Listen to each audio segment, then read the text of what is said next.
difference between golf hypnosis and golf psychology is a pretty big distinction.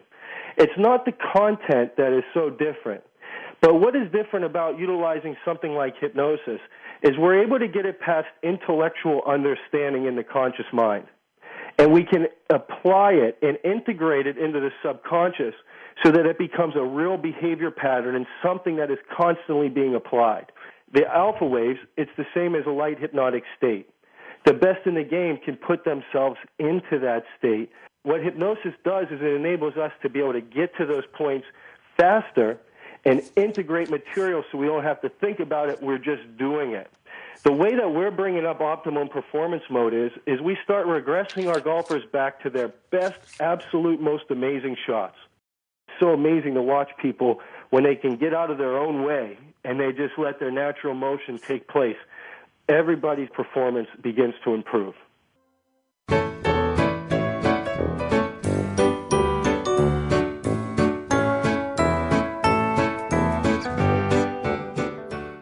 Golf is played in a 5.5-inch course, the space between my ears. And that brings us to our distinguished guest today. John Weir is an award-winning hypnotist. Welcome to our show, John. John, why don't you start us out by explaining the mind-body connection in golf? Absolutely. Well, you know, the old cliche that a lot of golfers out there say is that golf is 90% mental or even more and only about 10% physical. But I find it funny, though, even though a lot of people understand that old cliche or that old statement, a lot of people aren't utilizing their minds to their fullest ability to increase their performance. Now, the mind-body connection, especially in sports and including golf, goes back almost 90 years ago. In Chicago, at the University of Chicago, Dr. Blaselato, he conducted a classical experiment with basketball free throw shooters. And basically, in a nutshell, what this doctor did was he divided up the basketball team into 3 groups. He had one that was actually physically shooting, there was a mental shooting group, and then a non-action group. And after 30 days, the group that shot free throws physically improved by 24%, whereas the mental group, they improved their performance by 23%. And obviously, the non-action group had 0% increase. So studies in the mind-body connection in athletics dates all the way back almost 100 years. Ann Plessinger at Vanderbilt University Psychology Department also did extensive studies on visualization in the mind in sports. And she had mentioned that virtually all the studies show that mental training improves actual motor skills. And whether you're a recreational athlete or professional, it really doesn't matter. The benefits of mental imagery have proven successful with athletes of all levels. And she also goes on to talk about that not only can mental imagery or visualization improve specific motor skills, but it also enhances motivation, mental toughness, confidence, all those intangible elements that can elevate the level of play. Now, even more recent studies that come out to validate that mind-body connection, the Brain Imaging Center in San Antonio, Texas, they determined and found out that when we visualize, we're actually recruiting up to 80% of the neurostructures in the brain that we use when we actually perform a behavior. So visualization is actually creating those neural pathways up to 80% versus actually just going out and doing the behavior. And so it's phenomenal how we can use something so simple once we train our minds to do it, in visualizing our perfect swings, our outcomes, what we really like to achieve. We're almost 80% of the way there just based on what we're visualizing. So this mind-body connection really goes back many, many years. And I think now, in light of what Bob Rattel has done several years ago and a lot of the sports psychologists and golf psychologists, the information is now starting to get out there to more and more people, not just the elite professionals. So we all know how our minds really can influence things. I mean, I'm sure everybody listening has experienced a nightmare, and we woke up and we had a cold sweat and our heart was beating. What created that physiological sensation? It was a thought. We all have driven down the car and saw those flashing red and blue lights in our rearview mirror, and instantly our heart rate starts accelerating, we're changing our breathing, and we start eliciting all those anxious feelings, and next thing you know, they just pass on down the road. But yet the thought of that cop pulling us over, just the thought, creates physiological responses in the body. So the way that we use our minds in golf or performance of any level can really help determine or dictate what is going to actually take place. this point was really brought home to me once I was watching a documentary on TV, but it's the fighter pilots that do precision drills. And it's so dangerous that they can't practice. They can't go up in the sky and practice those maneuvers. They have to have it down before they even get in the cockpit. So I was watching them sitting around a huge board table with their captain or whoever their leader is, was leading them through the visualization, using all of their imagination, you leading them through a visualization technique where they went through every single step of a maneuver, and he would give them instructions like he would in the air, saying, you know, to go left or right or merge, whatever. And they were all hypnotized doing exactly the same thing that you do, John, to activate those neural connections. It's absolutely phenomenal, and I believe the gentleman's name was Colonel Hall. And this particular military person was trapped in a POW camp for about 6-7 years. And during that time, he said, you know what, they could lock me away, but they can't stop what I'm doing in my mind. And this man, he sat there in the POW camp and played his home round of golf, or a course, and played it mentally, every shot. And he said it would take him about 4 hours or so to go through. Now, he was a really low handicap golfer, and after he went out and got released from the POW camp, his first round of golf back, he shot an even round of par. And he said, without swinging any clubs or touching them for years. And he said a lot of that was based just upon how real his visualization was while he had that time to go inside of himself. So it's absolutely phenomenal what we can produce simply by directing and taking control of our minds. Golfers can develop that mental toughness without even going on a golf course. They can just visualize it. Is that what you're saying? You know, visualization isn't as good as, let's say, physical practice and actually going out to execute the swing. However, the studies show that you are really enhancing your performance mentally because the subconscious mind can't determine what's fact and fiction. So anything vividly imagined inside of the subconscious mind, very deeply imagined and really in the experience, to the subconscious or the inner part of our mind, it doesn't know the difference whether you really did it or whether you just performed it in the mind. So, yes, you can begin developing your skills without necessarily physical practice, but this program isn't there to take that away from anybody. It's here as another complement in a way that we can always be improving our golf or performance in any type of athletics, you know, simply by taking time just to go inside and rehearse our swing perfect. Now, the benefits of doing it internally and in the subconscious mind or in a state of hypnosis or deep relaxation, we are actually able to execute our perfect swing. We don't have any of the hiccups or any of the old habits that we sometimes fall into on the course or on the range, but mentally we can create perfect success. Now, I learned how to swing a golf club whenever I was a kid, but never ever took up the game. Maybe went on the golf course once or twice with my dad, but basically I'd go every once in a while with him to the driving range and hack away. So I had a little bit of understanding of what the golf swing was. A couple of years ago, I really decided to take up the game. I noticed my family members were getting really competitive. I've always been an athlete, and I was kind of looking for something that could get me out of the office for a while and give myself some peace. Well, I'm very competitive. My family's very competitive, and I can remember stepping up on the tee box, and I just kept hitting these really beautiful grounders, grounder after grounder. My family's heckling me, giving me all kinds of heck about what's going on, and they labeled me and gave me the nickname the Worm Burner based on my, you know, beautiful ground balls I would hit off the tee. And honestly, the way that I learned how to develop my golf swing wasn't through lessons at the time or spending a lot of time on the driving range. I really developed myself by watching the games on TV, watching the Sunday afternoon final rounds. And having a lot of background in hypnosis, I started thinking, well, I'm able to help people create all kinds of changes in my clinical office and help them overcome all kinds of problems. I wonder how I could utilize that same skill and apply it to my golf game. So I would watch pros on TV, and whenever I found someone that I thought kind of replicated my swing or something that was the closest match, I would actually watch them, close my eyes, and begin visualizing their shot, which was really easy to do because you just watched it on TV. So I was able to close my eyes, bring that same images back up, and I would watch them execute that perfect shot. then I would start kind of imagining holographically that my body was on top of theirs, and I started to experience the motion. I started to imagine what it would be like. And then eventually I faded the pro out altogether, and I just imagined myself executing the same type of swing.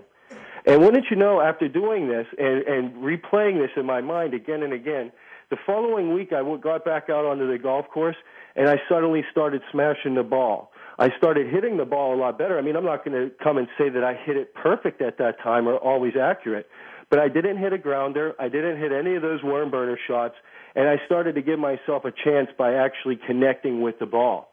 And that truly came just from focusing on adjusting my swing and replicating those perfect swing patterns in my own mind. And the results really kind of blew me away with things. And that's really what opened the door to a lot of the different things where I've developed since then.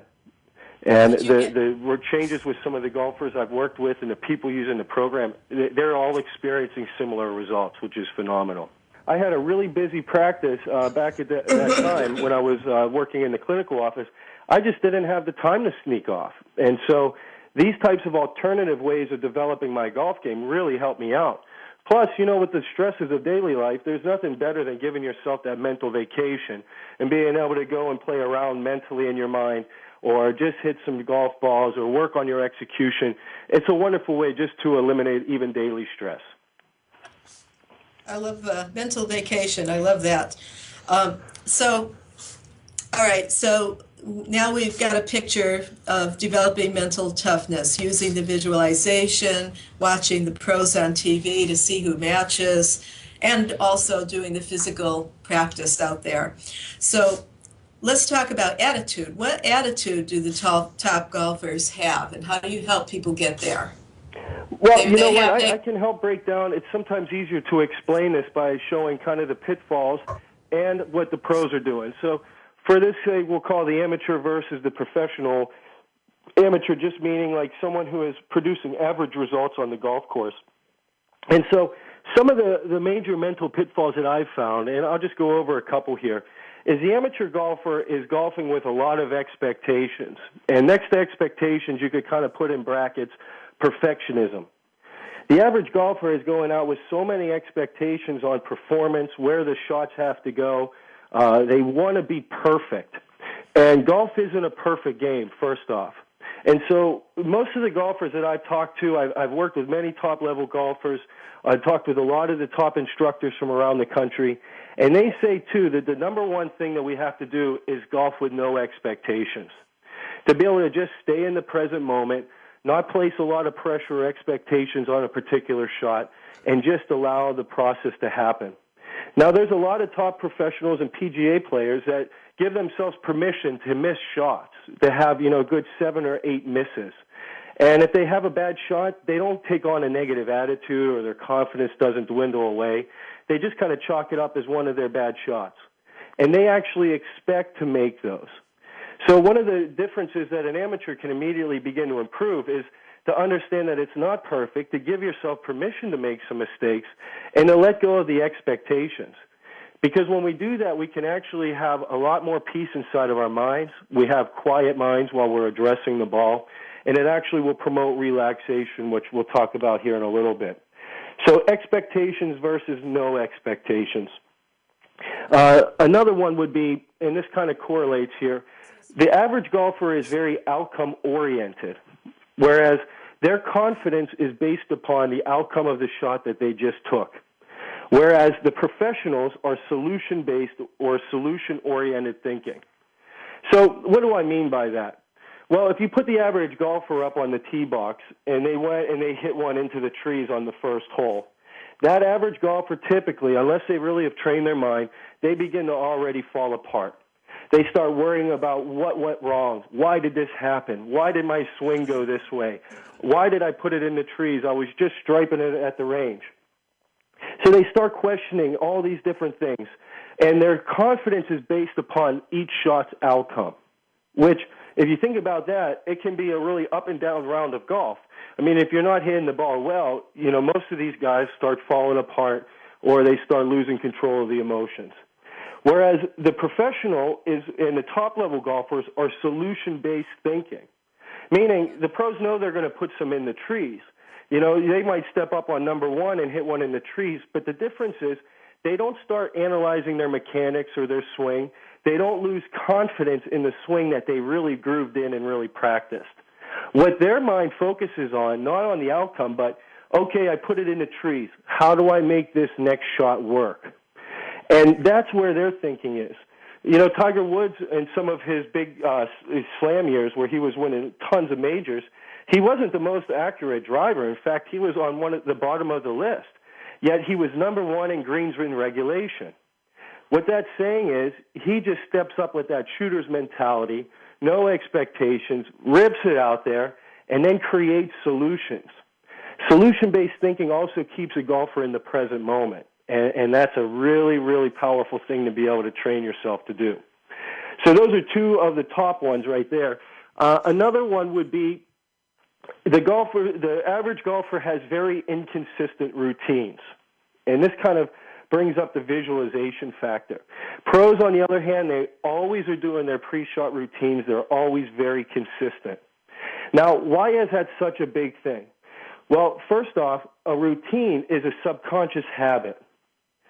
So we want to get golfers into doing the same routine before every shot because the more they can create that as a habit where they're not thinking about it, the more likely they are to bring forth their subconscious mind to perform without conscious effort. So it enables them to have more subconscious activity rather than having to consciously think about mechanics or anything like that on the shot. The other thing that consistent routines does is it gets the golfer, one, making very smart decisions. It also gets them visualizing the outcome of their shot, which we talked about earlier. You're almost 80% of the way to success or failure based upon the pictures that we have in our minds. Now, the average golfer will sometimes do their routines, but when things start going wrong and the wheels are falling off, what ends up happening is most golfers have the tendency of speeding up. So they'll speed up, they'll rush their decision-making, they don't take time to get into their peaceful zone before swinging, and they definitely are cutting out a lot of the pre-shot routines. Now, we can determine, if you're wondering if you're one of those people, think about whenever you're at the driving range. And if you hit a bad shot at the driving range, are you a person who just rakes and hits, meaning you just kind of grab a ball and then hit it again without taking a time back to think about your next shot? What you do at the range will transfer over into the golf course. And so if we're not even doing consistent routines at the driving range and we're just hurrying through the next shot to hit another one, we're going to do the same thing when the wheels fall off on the course. So those are so powerful differences, even those three. Those are some of the top ones we've identified, but the list can go on and on. One last one is that the average golfer really is conscious about mechanics. You know, a lot of the average golfers, when they're addressing the ball, you know, they're thinking all kinds of different stuff. You can't think in golf and perform at our highest level. And what the pros do is they train themselves to have unconscious performance. They train themselves to allow them to step up, not thinking about what they're doing. They just let it happen. But what's unique about golf versus other sports, you know, I played a lot of basketball at a very high level. I played football, baseball, all these things. It's easier to stay present and let yourself perform unconsciously through your instincts and just reacting to the moment. But golf's unique in the fact that we have so much time in between our shots that what ends up happening is during those intervals of performance, you know, people are going through their mechanics, they're trying to change things. It's tough for a lot of people to refocus and allow themselves just to let the performance happen. How do you improve somebody's golf swing? Well, I could tell you the easiest way, and I'll give you what my role is in the whole performance aspect. I help people with the mental and emotional side of the game of golf, whereas the golf instructors are helping with all the technical things of the swing and all the nuances. But I'll tell you this much. Once you learn how to swing a club, I can give you the easiest, most simplest way to improve your performance exactly where you're at. And that is simply through relaxation. Now, the simple things out there are sometimes the most profound, but because they're simple, they're overlooked a lot. And I can attest to you that the people who have put this technique to the test all come back producing wonderful results. they eliminate strokes off their score, and they notice themselves enhancing their performance all the time. Now, this simple relaxation technique I'll teach you in a second, but I'll tell you what the problem is for a lot of golfers. A lot of golfers, when they address the ball, have a lot of tension in the body. And the problem for most is they're not even aware that they're tense. I remember when I first started golfing, I would tense my neck, and I wasn't aware of it. But the fact that I had that tension in my neck, it was inhibiting my full shoulder turn, the ability to execute my swing as naturally as possible. The best way that we can swing is through relaxation. So here's a technique. The name sounds very sophisticated, but the technique is very easy to do. The technique is called neuromuscular progressive relaxation. Now, a lot of hypnotists, if they're on the line, or people that have worked in guided imagery, they're probably aware of progressive relaxation, which is relaxing the head, relaxing the face, and working down progressively through the body.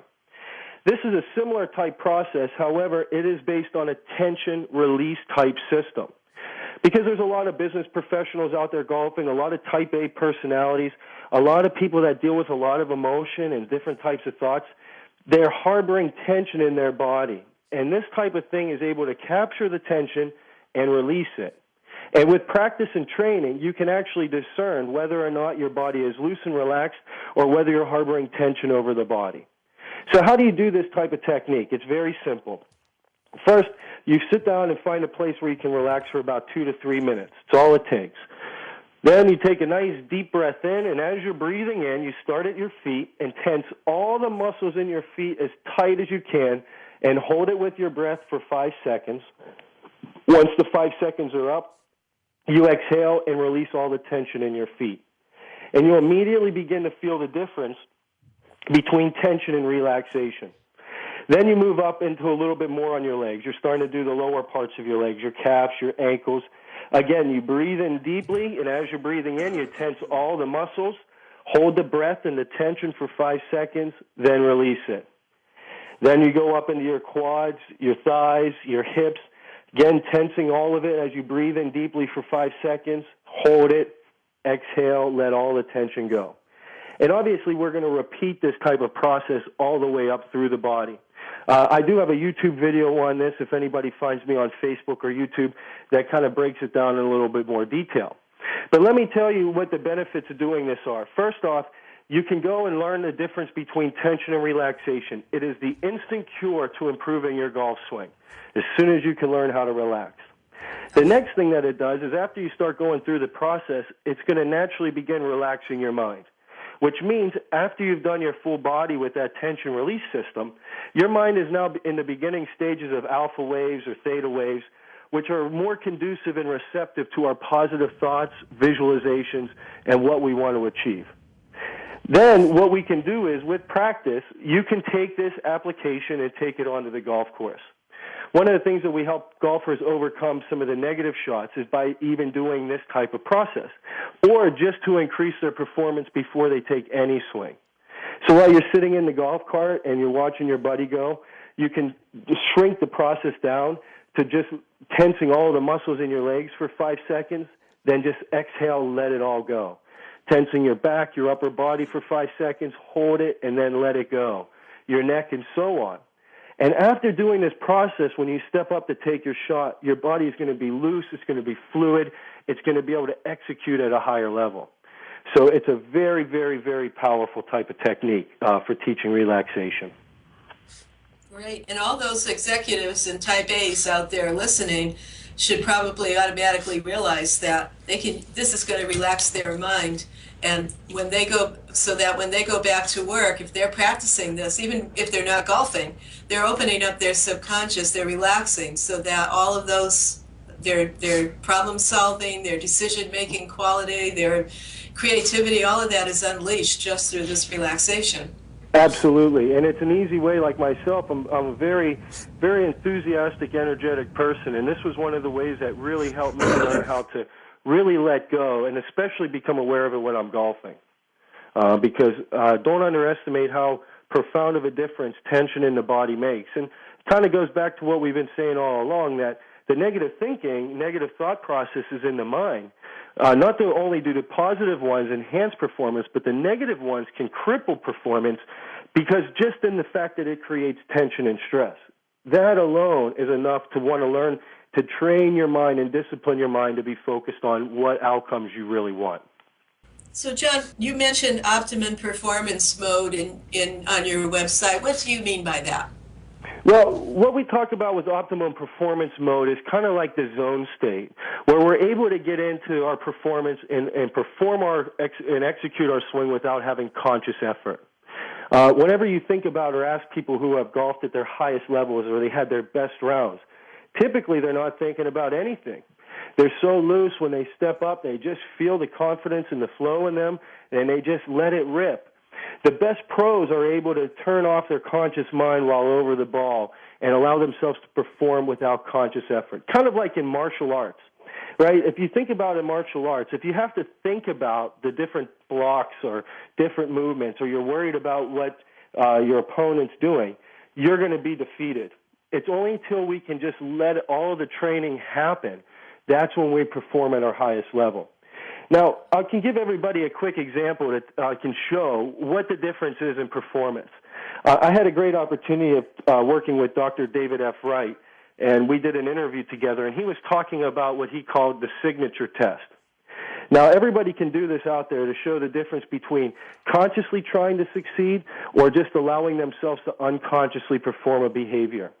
The way that you do this is you get a sheet of paper and you sign your name on the top. You just let yourself sign it as you normally do. Then underneath the signature, try to consciously replicate and duplicate your signature. And what you're going to find is it becomes very difficult to duplicate that without turning it off and going into unconscious performance. When we don't think about it, we can execute that signature perfectly. But by trying to replicate it, it becomes so difficult to do. And that's the same thing with golf. If we're thinking in golf, we're not succeeding. We have to learn to shut our minds off. So what we talk about with a lot of the golfers is to think about two different modes of thinking while you're addressing a shot. We have our thinking mode, and then we have our optimum performance mode. Now, what we have our golfers do is we imagine behind as they're looking at the shot that while in that thinking mode, they need to make their critical decisions. What type of club I'm going to hit, what's the distance, calculate what type of trajectory, different things that they want to hit, and then they start going into the pre-shot routine. But once they cross the imaginary line and they're stepping up to address the ball, optimum performance is being able to execute that swing from there on out without having to think about what to do. And once we ingrain patterns of their successful swings into the subconscious has no problem executing. In fact, what a lot of golfers are so surprised with is they can perform pretty much without thinking at all, and that's when they do their best. There's a great video everybody can take a look at on YouTube. It's called Tiger Zone is the title. And Tiger is talking about, in that situation, doing sessions with one of the guys he was working with, and he would go so deep into his own mind, subconscious, when he was addressing the ball. We're talking about optimum performance mode, that he made a statement that he was so vivid in his mind that he wasn't aware sometimes whether he really hit the ball or whether he did it mentally. Now, that's really checking out and getting rid of the conscious level of thinking, which is only going to inhibit performance. Yet, Tiger just didn't do that overnight. He developed this. He took the time to discipline his mind to be able to achieve that. And from there, the rest is history. He's become one of the most successful golfers. This is whenever he was earlier on in his career. Mm-hmm. So the optimum performance mode for us is being able to elicit that zone state upon command versus having to rely upon it or experience it only on those special days. Right. And I think Tiger started hypnosis at about age 8, too. It's something that he's done all of his life. Absolutely, yeah. And whether he got professional training with it or not, most of the top-level athletes are naturally doing these types of processes mentally. It's just something intuitively they know this needs to be done. But they think a lot of people do it the same way, and they don't understand that people don't experience or don't do the same things mentally. It's just something very natural to them. Most, though, have to train the mind and discipline it. Self-talk is so critical on the golf course that the problem is most people talk to themselves horribly. Well, the subconscious doesn't understand negative connotations. So when you say, and you're stepping up on the tee box and you see a body of water, don't put it in the water. What your brain has to think about is putting it in the water to not think about it. I know that sounds weird, but if I told everybody online, I'm sure they've all heard this example. Whatever you do, don't think of a pink elephant. You know, whatever you do, don't think of the pink elephant. You can't help but conjure that up in the mind because the subconscious doesn't hear the negative connotation. It doesn't have the analytical ability to discern what that means. It just focuses and brings up the dominant thought. So we have to always begin watching our self-talk and adjusting it so that we're speaking to ourselves and affirming what we do want. So instead of saying, I don't want to put it in the water, it's better to say, I'm putting this on my target. Right. This one's on the green. Because those types of things are going to elicit good pictures in the mind. The other way is going to elicit negative pictures, which, again, going back to the brain imaging, makes us 90 or 80% of the way there. So this is what we can always control on the course. It's just a matter of learning how, which I think a lot of people haven't been exposed to yet, and then consistently practicing it. When you're working with your athletes, do you give them a trigger to go into hypnosis when they get to the golf course, or are you more reliant on that mental practice ability? They're developing their own ability to flow. The difference between golf hypnosis and golf psychology is a pretty big distinction. It's not the content that is so different, but what is different about utilizing something like hypnosis is we're able to get it past intellectual understanding in the conscious mind. And we can apply it and integrate it into the subconscious so that it becomes a real behavior pattern and something that is constantly being applied. So golf hypnosis, or utilizing something like hypnosis, and people can find all kinds of material out there, it's a natural process backed by the science of our mind. And the zone state, on the just to bring it up, the alpha waves, it's the same as a light hypnotic state. The best in the game can put themselves into that state. Some of the old greats, they would do things at half speed in order to slow their brain waves down. But they were all doing different natural things. What hypnosis does is it enables us to be able to get to those points faster and integrate material so we don't have to think about it, we're just doing it. So what I do with my golfers is once we start working with them with hypnosis, the way that we're bringing up optimum performance mode is we start regressing our golfers back to their best, absolute, most amazing shots. Now, every golfer has hit what they would call a perfect shot for their skill ability. Whether that's in the backyard, whether it's at the driving range, on the course, every golfer has hit that beautiful, perfect shot. In hypnosis, we do regression work, and we go back and re-experience those amazing swings. We start getting into that pattern subconsciously of what was producing the success. We start analyzing what that coding is. And what we end up doing is we start conditioning and creating in the subconscious a behavior pattern that when they grip their club as they address the ball, that swing success, their perfect swing signature, is released instantaneously. Whereas as they cross that line, they grip their club, their brain gets conditioned to be able to check out consciously and allow that perfect pattern to come forward. It's kind of like, if you want to think about it, it's accelerated Pavlovian conditioning. You know, everybody's kind of familiar with Pavlov, ringing the bell with the dogs and making them salivate. He'd bring out food, ring the bell, and the dogs would salivate. Bring out the food, ring the bell, they would salivate. Eventually he could ring the bell, the dogs start drooling. We condition ourselves all the time to create behaviors. Unfortunately, a lot of golfers have conditioned bad patterns. But hypnosis is a way that we can condition at an accelerated speed our perfect pattern to be released in something that we're always going to do. And so what ends up happening is they're able to grip their club, they're firing off their programmed success. So instantly in the mind, we're talking about good pictures this whole time, it's firing off those beautiful mental movies of the past successes. It's immediately putting the body into that same relaxed state. It's immediately going back into that same mental construct that enabled them to succeed at that moment and bring it into the here and now. Now, is it 100% perfect? Absolutely not, because even the best hit poor shots, we know that there are mistakes that are going to be happening. However, I can personally attest that as you start conditioning those swing patterns there, your performance level can skyrocket. I went again with no lessons, not very much time on the course. I took 20 strokes off my score in my first season golfing simply by doing mental techniques like this.